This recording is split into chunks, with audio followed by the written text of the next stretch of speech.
इक्ष्वाकु से एक कथा कही थी। पितरों ने कहा कि हे राजन, तुम्हारे कुल में उत्तम संतान प्राप्त होगा, वो हमें गाया जाकर के पिंडदान करेगा। इसी प्रकार जो पुत्र पितरों की परलोक की क्रिया करता है, वह भरद्वाज के पुत्रों की भांति इस लोक में सुख भोग करके अंत में जन्म मरण से मुक्त हो जाता है। भारद्वाज के पुत्र की कथा हरिवंश पुराण में कहा गया है। गरुड़ जी, भरद्वाज के 7 पुत्र थे। भरद्वाज ऋषि के 7 बेटा थे, 7 पुत्र थे। इसमें उन्होंने अनेक जन्म पाए। ब्रह्म हत्या के कारण वह 7 पुत्र जो भरद्वाज के अनेक जन्म पाए, पितर भक्ति से जन्म मरण के बंधन से मुक्त हुए। वे जन्म परंपरा से 7 पुत्र दशाम देश में पहले बाघ में जन्म लिए, दूसरा जन्म कालंजर पर्वत पर मृग हुए, फिर सरयुग में उन्हें चक्रवाक पक्षी में जन्म लेना पड़ा। उसके बाद मानसरोवर में हंस में जाके जन्म लिया भरद्वाज के 7 पुत्र। उसके पश्चात कुरुक्षेत्र में ब्राह्मण कुल में जाकर जन्म लिए।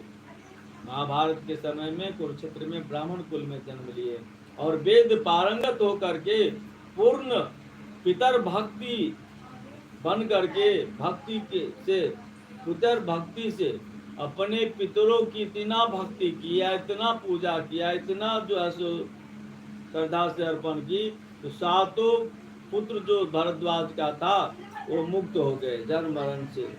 इस कारण मनुष्य सर्वदा जो है सो पितृ भक्ति करे, पितर को याद करे, पितर को पूजा पाठ करे।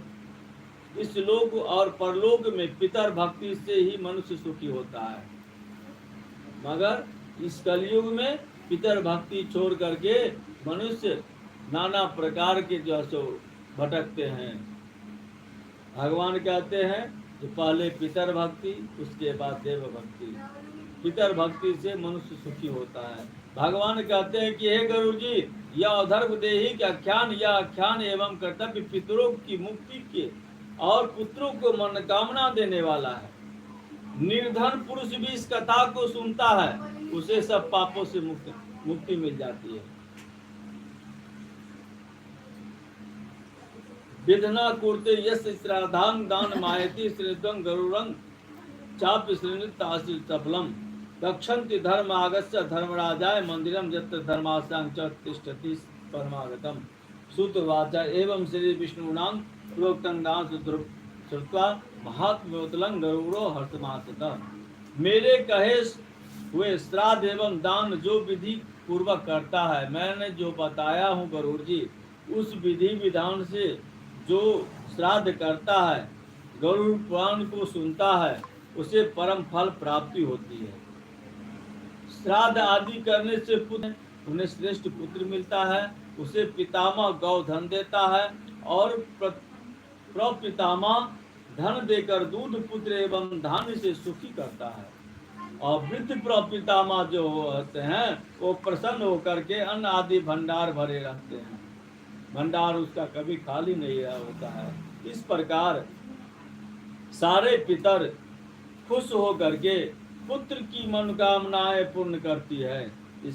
उसके पितर धर्म मार्ग में धर्मराज के मंदिर में जाकर के पूरब दिशा से जाकर के, पश्चिम दिशा से जाकर के, उत्तर दिशा के गेट से जाकर के धर्मराज के सभा में सभासद प्राप्त करके आदर पूर्वक बैठते हैं। सूत जी कहते हैं नेमिखारण्य के क्षेत्र में 28,000 ऋषि महात्मा से जो विष्णु जी ने गरुड़ से परलोक संबंधी दान श्राद्ध आदि की विधि महात्मा में वर्णन किया, वही विधि विधान हम तुम लोगों से सुना दिया हूँ।